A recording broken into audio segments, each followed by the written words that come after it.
آگے جو جتنے انبیاء کے مختصر واقعات ہیں نا، ان میں جو پیغام قرآن دینا چاہ رہا ہے وہ ہے دعا کی فضیلت. وہ کیا ہے؟ دعا کی فضیلت. تبھی قرآن کہتا ہے وَنُوحًا إِذْ نَادَى مِن قَبْلُ، نوح نے بھی ہمیں پکارا.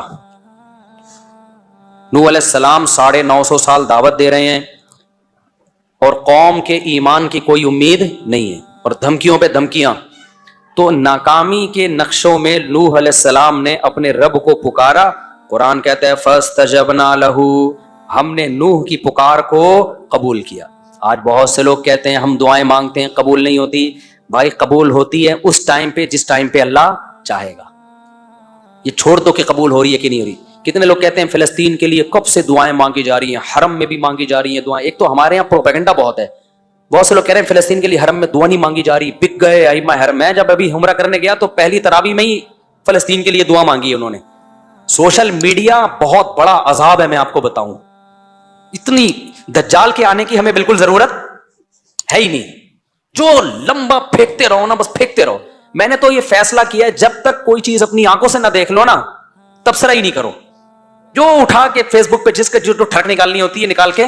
میں پہلا دن تراویح کا تھا، اسی میں پہلے دن ہی فلسطین کے مظلوموں کے لیے وہ جو تراویح میں دعا وتر میں دعا مانگتے ہیں پہلے دن ہی دعا مانگی. میں نے کہا لو بھائی، ابھی ہم کل کلپ دیکھ رہے تھے کہ دعائیں فلسطین کو لیے دعا نہیں مانگی جا رہی. تو جو کیا کہہ رہا تھا میں، اب ہاں لوگ کہتے ہیں اتنے عرصے سے ہم دعائیں مانگ رہے ہیں قبول نہیں ہو رہی. اس چکر میں بہت سے لوگ دعا مانگنا چھوڑ دیتے ہیں. یہ مت کرو. بنی اسرائیل کتنے عرصے سے دعا مانگ رہے تھے، پھر اللہ نے موسیٰ کو بھیجا، کلیم اللہ کو. پھر موسیٰ کے آنے کے بعد حضرت موسیٰ نے بھی دعائیں مانگی ہوں گی راتوں کو اٹھ کے. بنی اسرائیل نے اور مانگی ہوں گی، لیکن ظلم کم ہونے کے بجائے بڑھتا جا رہا ہے. تو کیا موسیٰ علیہ السلام نے دعائیں مانگنا چھوڑ دی ہے بھائی؟ یا موسیٰ اوذینا من قبل ان تأتینا ومن بعد ما جئتنا، اے موسیٰ تیرے آنے سے پہلے بھی ظلم، تیرے آنے کے بعد بھی ظلم، کوئی فائدہ نہیں ہو رہا. حضرت موسیٰ کیا کہہ رہے ہیں؟ بہت مزہ آتا ہے مجھے اس آیت کے پڑھنے میں. بنی اسرائیل نا بڑی قسم پرسی سے حضرت موسیٰ کے پاس آئے. یا موسیٰ اوذینا من قبل ان تأتینا، اے موسیٰ تیرے آنے سے پہلے بھی عذاب میں تھے. ومن بعد ما جئتنا، تو نجات دہندہ بن کے آیا ہے لیکن تیرے آنے سے ہمیں کوئی فائدہ نہیں ہوا. مطلب کہ ہم تو دعائیں مانگ رہے ہیں، سب کچھ کر رہے ہیں، پھر بھی فائدہ نہیں ہو رہا. موسیٰ نے جواب میں کیا کہا؟ یا قوم ان الارض للہ استعینوا باللہ واصبروا، دیکھو اللہ سے مدد مانگتے رہو جیسے اب مانگ رہے ہو، اور صبر بھی کرتے رہو ساتھ ساتھ. دعا صبر کے بغیر نہیں ہوتی. یا قوم استعینوا باللہ واصبروا، اے میری قوم اللہ سے دعائیں مانگتے رہو اور صبر کرتے رہو. آگے دلیل کتنی شاندار دی ہے. سوال پیدا ہوتا ہے بھائی یہ کام تو ہم پہلے سے کر رہے ہیں نا، رزلٹ تو کوئی آؤٹ ہو نہیں رہا. آپ تو وہی کام کا حکم دے رہے ہو جو ہم پہلے سے کر رہے ہیں. ہم یہ کہہ رہے ہیں دعا قبول نہیں ہو رہی، آپ کہہ رہے ہیں دعا کب مانگو، مانگ رہے ہیں پہلے سے.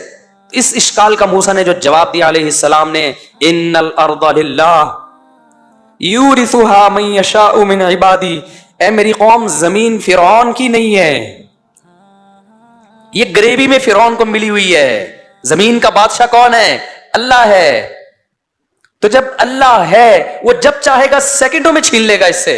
وہ نہیں چھین رہا، اس میں کوئی حکمت ہے. تو جو اللہ کا کام ہے وہ اللہ کو کرنے دو، جو تمہارا کام ہے وہ تم کرو. ہمارا کام ہے بھکاریوں کی طرح، اس کا کام ہے زمین چھیننا، ہم اپنا کام کریں گے اور وہ اس کو اس کا کام کرنے دو، کیونکہ مالک وہ ہے، جب چاہے گا سیکنڈوں میں چھین لے گا. ان الارض للہ یورثها من یشاء من عبادہ، وہ اللہ جس کو چاہتا ہے زمین کا مالک بنا دیتا ہے. آج فرعون کو بنایا ہوا ہے، اس کا مطلب یہ نہیں کہ حقیقی مالک فرعون ہے. حقیقی مالک فرعون ہوتا پھر ہم مایوس ہوتے نا. حقیقی مالک کون ہے زمین کا؟ اللہ ہے. تو ہمیں مایوسی کی کیا ضرورت ہے بھائی؟ وہ نہیں چھین رہا، کوئی حکمت ہے، ہمیں آزما رہا ہے. وہ جب چاہے گا 2 منٹ میں چھین کے ہمارے حوالے کر دے گا. تبھی تو کیسے 2 منٹ میں چھینا کہ نہیں چھینا؟ آخری دم تک، جب تک وہ پانی کے کنارے پہ کھڑے ہوئے تھے نا اور فرعون کا لشکر آ رہا تھا، اس وقت تک فرعون یہ سمجھ رہا تھا زمین کا وارث کون ہے؟ میں ہوں. مصر کا مالک کون ہے؟ میں ہوں. پھر جب پانی میں راستے بنے، بنی اسرائیل پار ہو کے گزر گئے، اس وقت بھی فرعون بھی یہ سمجھ رہا تھا کہ مصر کا مالک کون ہے؟ بولو میں ہوں. جیسے آج اسرائیل سمجھ رہا ہے کہ فلسطین کا مالک کون ہے؟ اسرائیل ہے. فرعون تو اس سے بڑے پاورفل تھا. وہ بھی آخری اینڈ تک یہی سمجھتا رہا کہ زمین کا مالک کون ہے؟ میں ہوں. راستے بن گئے. اس وقت بھی فرعون سمجھ رہا تھا مصر کا مالک کون ہے؟ میں ہوں. بنی اسرائیل بھی یہ سمجھ رہے تھے. حضرت موسیٰ بھی یہ سمجھ رہے تھے کہ فی الحال زمین کا مالک کون ہے؟ فرعون. چند سیکنڈوں کے اندر کام ہوا ہے. جب فرعون نے پانی میں اپنے گھوڑوں کو دوڑانا شروع کیا انہی راستوں میں جو بنی اسرائیل کے لیے بنے تھے, اور جب آخری آدمی جب تک داخل نہیں ہوا نا اس پانی میں, اس وقت تک بھی بنی اسرائیل یہ سمجھ رہے تھے کہ مصر کا مالک کون ہے؟ فرعون. ان کو کیا خبر تھی کہ یہ ڈوبے گا جہاں پہ. اللہ نے موسیٰ کو صرف یہ بتایا تھا کہ سمندر پہ لاٹھی مارو راستے بنا دوں گا. اب تک یہ وحی نہیں آئی تھی کہ اس کو تباہ بھی کروں گا, جو ظاہر اس آیت سے جو پتا چل رہا ہے. تو اس وقت تک سب یہ سمجھ رہے تھے. این وقت پہ جب آخری شخص پانی کے اندر داخل ہوا ہے نا, اور اس امید پر کہ اب ہم وہاں سے نکل جائیں گے, اس وقت اللہ نے سمندر کے دو پارٹوں کو ملا کے بتا دیا ان الارض للہ, زمین کا مالک کون ہے؟ اللہ ہے. یورثھا من یشاء من عبادہ, جس کو چاہتا ہے اپنے بندوں میں مالک بنا دیتا ہے. تو آج اسرائیل کا جو فلسطین پہ ظلم ہو رہا ہے, ان فلسطینیوں کے لیے دعا بھی کرو, مدد بھی کرو, جو کر سکتے ہو کرو, لیکن مایوس ہونے کی ضرورت نہیں ہے. دعائیں مت چھوڑو. کب سے دعائیں مانگ رہے ہیں, قبول نہیں ہو رہی. بھائی ہمارے لیے آزمائش ہے, اسلامی ملکوں کے لیے آزمائش ہے. ان کو تھوڑی چھوڑے گا اللہ جو ہمارے حکمران جو کچھ کر رہے ہیں. ان کو بھی تو آزمائش میں ڈالا ہے نا اللہ نے, یہ کیا کر رہے ہیں.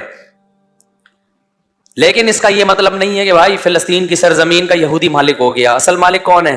اللہ ہے. اس نے وقتی طور پر کچھ ظالموں کے حوالے کی ہوئی ہے.